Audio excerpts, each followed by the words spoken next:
New Public Works Secretary Vince Dizon has formally filed cases against DPWH officials and contractors involved in the flood control mess. And among them is embattled former Bulacan DPWH Assistant District Engineer Bryce Hernandez. News 5 also went to take a look at some of his expensive properties that apparently were not just funded by his 70,000 peso monthly salary.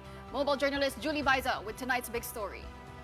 Public Works Secretary Vince Dizon personally went to the office of the Ombudsman today to file complaints against 4 contractors and 20 former DPWH employees involved in anomalous flood control projects. Included in the charge sheet are the so-called Bulacan Group of Contractor or BGC Boys, former District Engineers Henry Alcantara, Bryce Hernandez, and JP Mendoza, as well as Sims Construction, Wawaw Builders, IM Construction, and the Discaya family's St. Timothy Construction. The complaints were graft and malversation of public funds, which are non-bailable and if proven guilty, could amount to a penalty of reclusion perpetua or a lifetime in jail.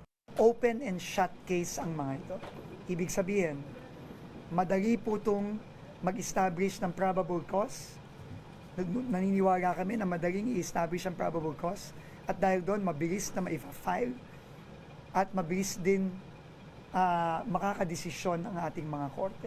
The Ombudsman will now conduct preliminary investigation. If it finds probable cause in filing the cases against the accused, it will then elevate the matter to the Sandigan Bayan. Senator Ping Lacson admits he pushed for the filing of cases against the infamous BGC Boys so that the Anti-Money Laundering Councilor AMLAC can freeze their bank accounts and assets immediately. As for the politicians implicated, Dizon says he is putting this into the hands of the Independent Commission for Infrastructure Malacanang is forming. Hindi namin kayo titigilan. The people deserve justice. Pera ng tao to.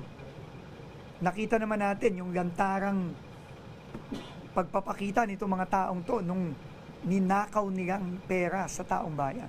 On top of the charges, Dizon also asked for an immigration lookout bulletin order to be issued against former DPWH Secretary Manny Bunoan, Candaba Mayor Rene Maglanque, and officials of MBB Global who Senator Lacson accused of conniving over substandard projects in Bulacan as well. Meanwhile, News 5 took a closer look at some of the properties of embattled DPWH Bulacan engineer Bryce Hernandez. Among his prized possessions, a 2023 Urus Performante sports car worth 29 million pesos, a Patek Philippe watch worth 6.5 million pesos, and a Audemars Piguet watch worth 1.2 million pesos. Hernandez became Assistant District Engineer in 2022 and became officer in charge of the District Engineering Office just this year. His appointments were signed by resigned DPWH Secretary Manny Bunoan. As DE, he admitted under oath his salary was only 70,000 pesos per month. During the hearings, it also came up that Hernandez allegedly used a fake license under the name of Marvin Santos de Guzman to enter the casinos. News 5 went to the address in the license, but residents said there's no one living there under that name. The address itself, they said, was also old. News 5 also went to the address in the yearbook posted by Senator Jingoy Estrada, and this is what we saw. High fences, and although we can see what's inside, anyone can tell it's a wide property. Off camera, News 5 was actually allowed to step inside, and the residents here confirmed it's where Hernandez has lived for a long time. They also insisted he has no bad record. They say he was even Hermano Mayor in their town fiesta just last March, as if that were proof of innocence. Simula po, bata pa lang po ay nakikita na rin po siya dito at ayun nga po, naglalaro-laro na rin po siya dito. Pero totoo ba na may pagkamaluho ba? Paano? Wala naman. Ha?